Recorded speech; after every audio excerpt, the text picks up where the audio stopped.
ഉദയകുമാറിനെ ഉരുട്ടിക്കൊന്ന സെല്ലിൽ നിന്ന് വർഷങ്ങൾക്ക് ശേഷവും നിലവിളി. പേടി മൂലം സ്ഥലം മാറിപ്പോയ പോലീസുകാർ. രോഗവും അപകടങ്ങളും പതിവ്. വാസ്തുദോഷം മാറ്റി പരിഹാരം.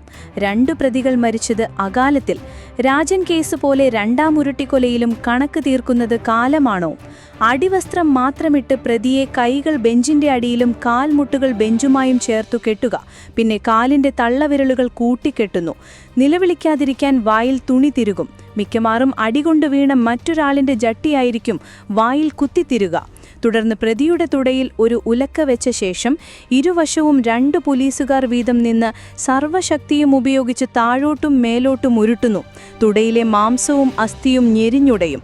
പോലീസുകാർ ക്ഷീണിക്കുമ്പോൾ ഇടവേളയുണ്ട്. അതിനുശേഷം നീരുവെച്ചു വീർത്ത തുടയിൽ ഉരുട്ടൽ തുടരുന്നു.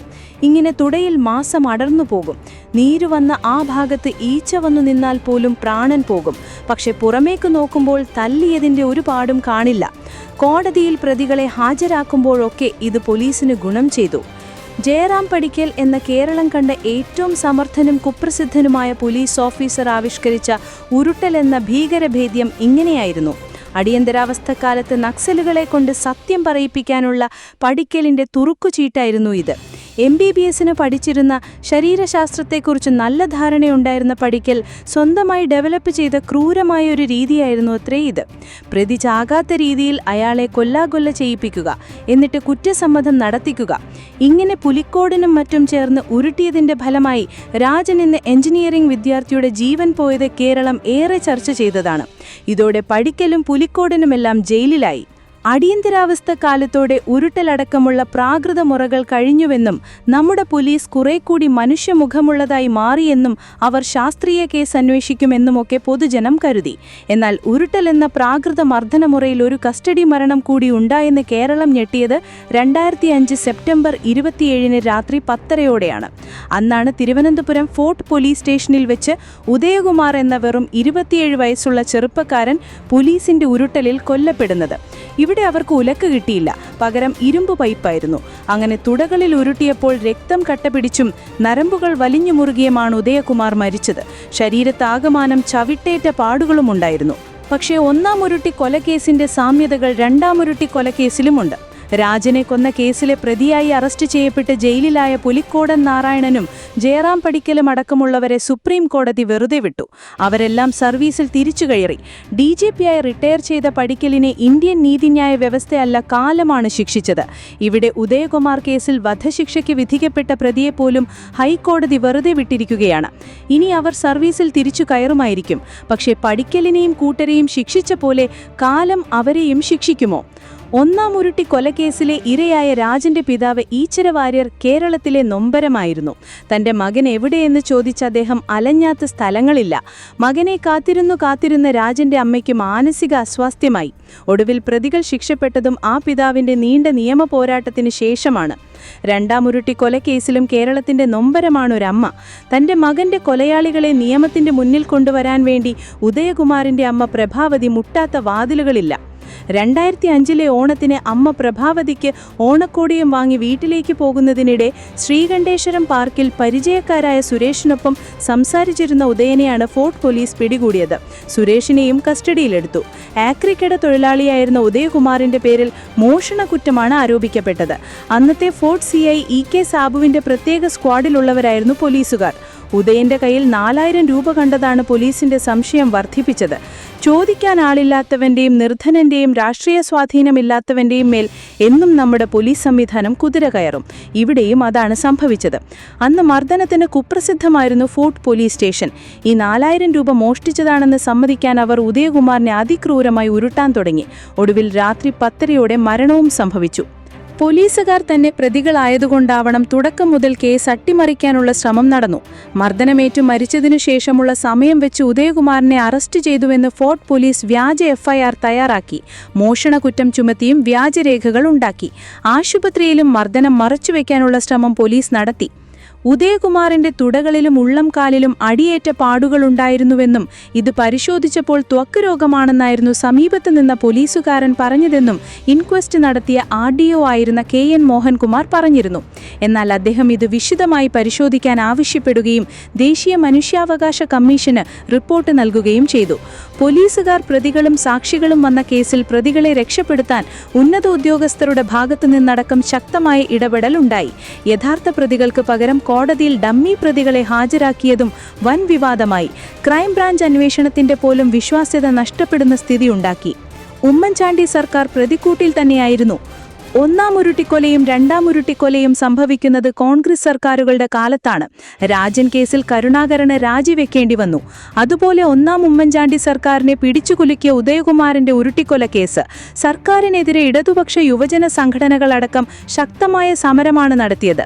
കുറ്റക്കാർക്കെതിരെ നടപടിയെടുക്കുമെന്ന സിറ്റി പോലീസ് കമ്മീഷണർ മനോജ് എബ്രഹാമിന്റെ ഉറപ്പിനെ തുടർന്നാണ് അന്ന് സമരം അവസാനിച്ചത്. അടുത്ത ദിവസങ്ങളിൽ സംസ്ഥാനമാകമാനം സമര പരമ്പരകൾ തീർത്ത് ഇടതുപക്ഷം പ്രതിരോധം തീർത്തു. നിയമസഭയിലും വിഷയം കത്തി. പക്ഷേ പലപ്പോഴും പോലീസിൽ നിന്ന് പ്രതികൾക്ക് സംരക്ഷണം ലഭിച്ചത് സർക്കാരിനെയും പ്രതിക്കൂട്ടിലാക്കി. പക്ഷേ ഉദയകുമാർ മരിച്ചത് പോലീസ് മർദ്ദനം മൂലമെന്ന് പോസ്റ്റ്മോർട്ടം റിപ്പോർട്ടിൽ വ്യക്തമായിരുന്നു. പോലീസുകാരായ ജിതുകുമാർ, ശ്രീകുമാർ എന്നിവർക്കെതിരെ കൊലക്കുറ്റത്തിന് കേസെടുത്തു. തുടർന്ന് പ്രതികൾ പോലീസ് കമ്മീഷണർ ഓഫീസിൽ കീഴടങ്ങി. പിന്നീട് അന്വേഷണം ക്രൈംബ്രാഞ്ചിനെ ഏൽപ്പിച്ചു. പ്രതികൾക്ക് പകരം ഡമ്മി പോലീസുകാരെ മുഖം മറച്ചു കോടതിയിലെത്തിച്ചു. CI ഉൾപ്പെടെ 3 പേർക്ക് സസ്പെൻഷൻ ലഭിച്ചു. പക്ഷേ ക്രൈംബ്രാഞ്ചും കേസ് അട്ടിമറിക്കുകയാണെന്ന ആരോപണം വന്നു. ഉദയകുമാറിന്റെ അമ്മ പ്രഭാവതി കേസുമായി ശക്തമായി മുന്നോട്ടു പോയി. ഇതിന്റെ ഫലമായി 2007 ഒക്ടോബർ 17 കേസ് CBI ഏറ്റെടുത്തു. എന്നാൽ പോലും സാക്ഷികളായ പോലീസുകാരെല്ലാം കൂറുമാറി. ഉദയകുമാറിനൊപ്പം പോലീസ് കസ്റ്റഡിയിലെടുത്ത സുരേഷും കൂറുമാറി. 2016 മാർച്ച് 31 ഉദയകുമാറിന്റെ അമ്മ പ്രഭാവതി അമ്മയ്ക്ക് 10 ലക്ഷം രൂപ നഷ്ടപരിഹാരം നൽകാൻ കോടതി ഉത്തരവിട്ടു. 13 വർഷം പോലീസ് സംവിധാനങ്ങൾക്കെതിരെ ഉദയകുമാറിന്റെ അമ്മ നടത്തിയ നിയമ പോരാട്ടത്തിനു ശേഷം 2018 ഒരു ഓണക്കാലത്തിനു മുൻപാണ് CBI കോടതി 2 പോലീസ് ഉദ്യോഗസ്ഥർക്ക് തൂക്കുമരം ഉൾപ്പെടെ 5 പേർക്ക് ശിക്ഷ വിധിച്ചത്. ജിതുകുമാർ, ശ്രീകുമാർ എന്നീ 2 പോലീസ് ഉദ്യോഗസ്ഥർക്ക് വധശിക്ഷയും തെളിവ് നശിപ്പിച്ചതിന് ഉന്നത പോലീസ് ഉദ്യോഗസ്ഥരായിരുന്ന T. Ajith Kumar, EK Sabu, TK Haridas എന്നിവർക്ക് 3 വർഷം തടവും പിഴയുമായിരുന്നു. വീണ്ടും 7 വർഷത്തിനു ശേഷം ഒരു ഓണക്കാലത്തിനു മുൻപ് CBIയുടെ പിടിപ്പുകേറ്റ് ചൂണ്ടിക്കാട്ടി കേസിലെ എല്ലാ പ്രതികളെയും ഹൈക്കോടതി വെറുതെ വിടുകയാണ്.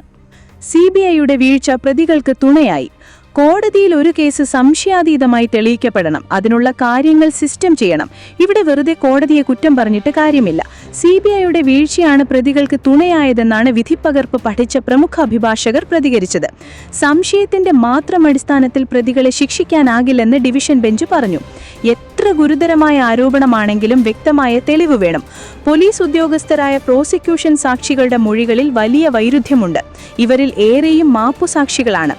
കേസ് അന്വേഷണത്തിൽ പാലിക്കേണ്ട അടിസ്ഥാന നടപടിക്രമങ്ങൾ CBI മറന്നതാണ് ഉദയകുമാർ ഉരുട്ടിക്കൊല കേസിൽ പ്രതികൾ രക്ഷപ്പെടാൻ ഇടയാക്കിയത്. കേസ് അന്വേഷണത്തിലും പ്രോസിക്യൂഷൻ നടപടിക്രമങ്ങളിലും CBIക്ക് അടിമുടി പിഴച്ചെന്ന് ഹൈക്കോടതി കുറ്റപ്പെടുത്തി.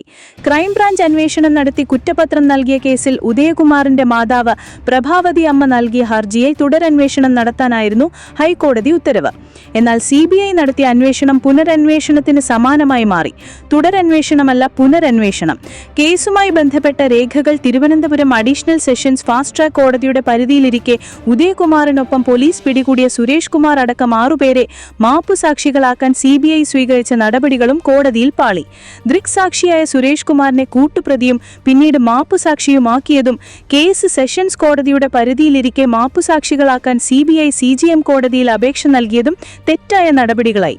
പലരെയും പ്രതിയാക്കുമെന്ന് ഭയപ്പെടുത്തി തോക്കിൻ മുനയിൽ നിർത്തി മാപ്പുസാക്ഷിയാക്കുകയായിരുന്നുവെന്നാണ് കോടതിയുടെ വിലയിരുത്തൽ. അന്വേഷണവുമായി ബന്ധപ്പെട്ട റിപ്പോർട്ട് അധികാരപരിധിയിലില്ലാത്ത കോടതിയിൽ നൽകിയതും വീഴ്ചയായി.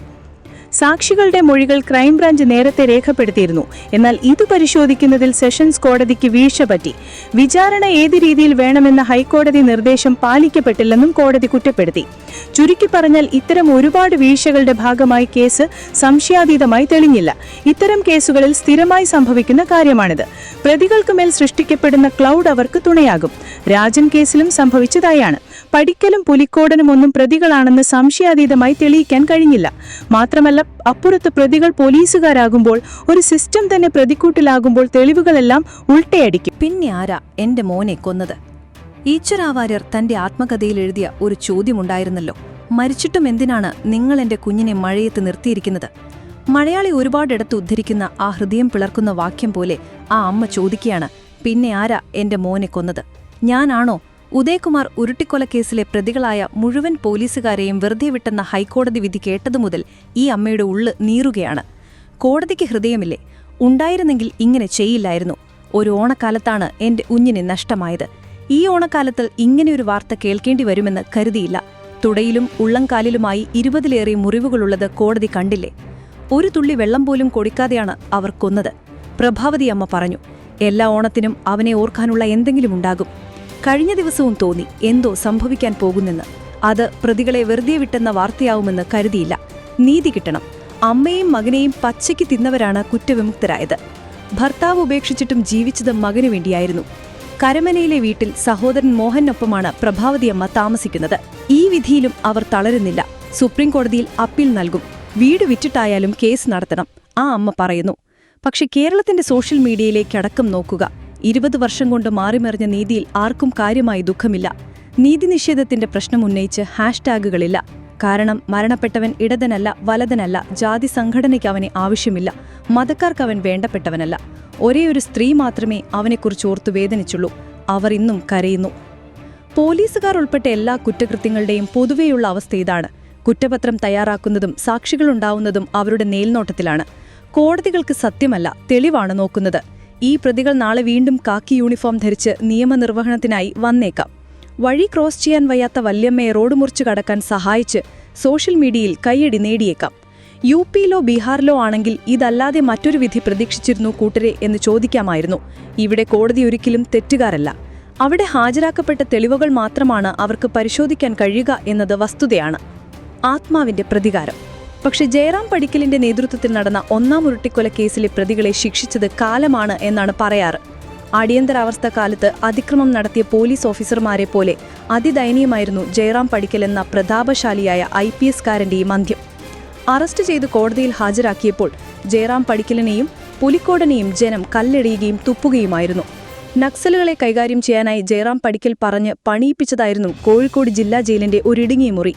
അവിടെ തന്നെ ജയറാം പടിക്കലും റിമാൻഡിൽ കഴിയേണ്ടി വന്നു. സംശയത്തിന് ആനുകൂല്യം നൽകി കോടതി വിട്ടയച്ചതോടെ പടിക്കൽ വീണ്ടും സർവീസിൽ തിരിച്ചെത്തി. പക്ഷെ പിന്നീട് അങ്ങോട്ട് അദ്ദേഹത്തെ സംശയത്തോടെയും വെറുപ്പോടെയുമാണ് പൊതുസമൂഹവും രാഷ്ട്രീയക്കാരും നോക്കിക്കണ്ടത്. വിരമിച്ച ശേഷവും നിരന്തരം ഭീതിയിലായിരുന്നു പടിക്കലിന്റെ ജീവിതം. നക്സലുകൾ തന്നെ ആക്രമിക്കുമെന്ന് അദ്ദേഹം ഭയന്നു. ചെറുപ്പത്തിൽ കണ്ണിന് പ്രശ്നമുണ്ടായിരുന്ന 2 മക്കളിൽ ഒരാൾക്ക് മാനസിക അസ്വാസ്ഥ്യമുണ്ടായിരുന്നു. ഒരു മകൻ ബാത്റൂമിൽ തലയടിച്ചു വീണു മരിച്ചു. ഈ അരക്ഷിതാവസ്ഥകളെല്ലാം ചേർന്ന് കടുത്ത മദ്യപാനത്തിലേക്കും ഭക്തിയിലേക്കും അദ്ദേഹം നീങ്ങി. അടുവിൽ ശരീരം മുഴുവൻ പഴുപ്പ് നിറയുന്ന അപൂർവ രോഗം ബാധിച്ചാണ് പടിക്കൽ മരിച്ചത്. ഇതൊക്കെ ഈശ്വരവാര്യരുടെ ശാപമെന്ന നിലയിലാണ് പ്രചരിപ്പിക്കപ്പെട്ടത്. പുലിക്കോടൻ നാരായണൻ വിരമിച്ച ശേഷം താടിയും മുടിയും നീട്ടി ആധ്യാത്മിക പ്രഭാഷണങ്ങളിലേക്ക് നീങ്ങി. ഒരു കാലത്ത് നീണ്ട മുടിയുള്ളവരുടെയെല്ലാം മുടി വെട്ടിച്ചിരുന്ന ആളായിരുന്നു അയാൾ. അതുപോലെയാണോ 2-ാം ഉരുട്ടിക്കൊലയിലും? ഒരമ്മയുടെ ശാപം ആ പോലീസുകാരെ വേട്ടയാടുന്നുണ്ടോ? വെറും 44 വയസ്സുള്ളപ്പോഴാണ് ഉദയകുമാർ ഉരുട്ടിക്കൊലക്കേസിലെ പ്രതിയും പോലീസ് ഉദ്യോഗസ്ഥനുമായ നെയ്യാറ്റുംകര സ്വദേശി ശ്രീകുമാർ 44 മരിച്ചത്. ക്യാൻസർ ബാധിച്ചതിന് 3 വർഷങ്ങളായുള്ള യാതനയെ തുടർന്നായിരുന്നു മരണം. കേസിലെ 2-ാം പ്രതിയാണ് ശ്രീകുമാറിന് വധശിക്ഷയും പിഴയുമാണ് 2018-ൽ CBI പ്രത്യേക കോടതി വിധിച്ചത്. വിധി വന്ന ജയിലിലെത്തിയ 5-ാം നാളാണ് രോഗം തിരിച്ചറിഞ്ഞത്. തുടർന്ന് പോലീസ് കാവലിൽ ആശുപത്രിയിൽ ചികിത്സയിലായിരുന്നു. പിന്നീട് വീട്ടിലേക്ക് മാറ്റിയെങ്കിലും രോഗം രൂക്ഷിച്ചു. ഫോർട്ട് പോലീസ് സ്റ്റേഷനിലെ സീനിയർ സിവിൽ പോലീസ് ഓഫീസറായിരുന്നു ശ്രീകുമാർ. കൊലയിൽ നേരിട്ട് പങ്കുള്ളതായി കണ്ടെത്തിയ 3-ാം പ്രതി സോമനും വിചാരണയ്ക്കിടയിൽ മരിച്ചു. ജിത്തുകുമാർ, ശ്രീകുമാർ, സോമൻ എന്നിവരാണ് ഉദയകുമാറിനെ ക്രൂരമായി മർദ്ദിച്ച് നേരിട്ട് ഉരുട്ടിയവരെന്നാണ് പറയുന്നത്. അക്കാലത്ത് തലസ്ഥാന നഗരത്തിലെ പോലീസിന്റെ ഇടിമുറിയായി കുപ്രസിദ്ധി നേടിയതാണ് ഫോർട്ട് പോലീസ് സ്റ്റേഷൻ. നഗരത്തിൽ എവിടെയെങ്കിലും പ്രതികളെ പിടിച്ചാൽ ഭേദ്യം ചെയ്യാനായി ഇങ്ങോട്ടാണ് കൊണ്ടുവരിക. പ്രതികളെ തല്ലിക്കൊണ്ട് സത്യം പറയിപ്പിക്കുന്നതിൽ വിദഗ്ധരായ ചില EDN പോലീസുകാരെയാണ് ഇവിടെ സ്ഥിരമായി പോസ്റ്റ് ചെയ്തിരുന്നത്. 1980-ൽ പോലീസുകാരനിൽ നിന്ന് ഏത്തപ്പഴത്തിന് കൂടുതൽ വില ഈടാക്കിയെന്ന പേരിൽ ഫോർട്ട് പോലീസ് പിടിച്ച പെട്ടിക്കടക്കാരനായ ഭുവനേന്ദ്രനും കസ്റ്റഡിയിൽ മരിച്ചു. ക്രൂരമർദ്ദനത്തിന് തുടർന്ന് 3 മണിക്കൂറിനുള്ളിലാണ് ഇയാളുടെ ജീവൻ പോയത്. ഈ കേസും തേച്ചുമാച്ചു കളയുകയായിരുന്നുവെന്ന് പറയുന്നു. ഉദയകുമാറിന് ശേഷവും പലരും ഫോർട്ട് സ്റ്റേഷനിൽ കസ്റ്റഡിയിൽ മരിക്കുന്ന സംഭവങ്ങളുണ്ടായി. 2020-ൽ പൂന്തുരയിൽ നിന്ന് കസ്റ്റഡിയിലെടുത്ത അൻസാരിയെ ശുചിമുറിയിൽ തൂങ്ങി മരിച്ച നിലയിൽ കണ്ടെത്തിയിരുന്നു. സ്റ്റേഷനിൽ തുടർച്ചയായി അനർത്ഥങ്ങളുണ്ടായി. ഒരു വേള ഉദയകുമാറിന്റെ നിലവിളി ലോക്കപ്പിൽ നിന്നും കേട്ടു എന്നുപോലും കഥകളിറങ്ങി. പേടി കാരണം പലരും അവിടെ നിന്ന് സ്ഥലം മാറ്റം വാങ്ങിപ്പോയി. ജീവനക്കാർ പലരും രോഗികളായി. ഒടുവിൽ പോലീസുകാർ തന്നെ ഇതിനൊരു പരിഹാരം തേടിയിറങ്ങി. ഇവരെത്തിയത് ഒരു ജ്യോതിഷന്റെ മുന്നിലായിരുന്നു. പ്രശ്നങ്ങൾക്ക് കാരണം വാസ്തുദോഷമാണെന്ന് പറഞ്ഞ് ലോക്കപ്പിന്റെ സ്ഥാനം മാറ്റാൻ നിർദ്ദേശിക്കുകയും ചെയ്തിരുന്നു.